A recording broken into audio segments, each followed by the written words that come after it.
قل اعوذ برب الفلق، کہو کہ میں صبح کے مالک کی پناہ مانگتا ہوں من شر ما خلق، ہر چیز کی برائی سے جو اس نے پیدا کی، ومن شر غاسق اذا وقب، اور شب تاریک کی برائی سے جب اس کا اندھیرا چھا جائے، ومن شر النفاثات في العقد، اور گنڈوں پر پڑھ پڑھ کر پھونکنے والیوں کی برائی سے، ومن شر حاسد اذا حسد، اور حسد کرنے والے کی برائی سے جب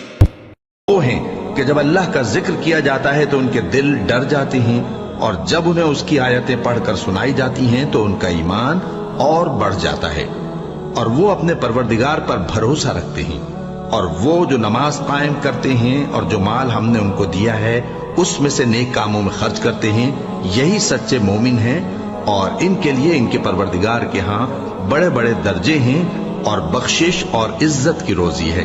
اور اگر اللہ لوگوں کو ان کے اعمال کے سبب پکڑنے لگتا تو روئے زمین پر ایک بھی چلنے پھرنے والے کو نہ چھوڑتا، لیکن وہ ان کو ایک وقت مقرر تک مہلت دیے جاتا ہے، سو جب ان کا وقت آ جائے گا تو ان کے اعمال کا بدلہ دے گا، کیونکہ اللہ اپنے بندوں کو دیکھ رہا ہے۔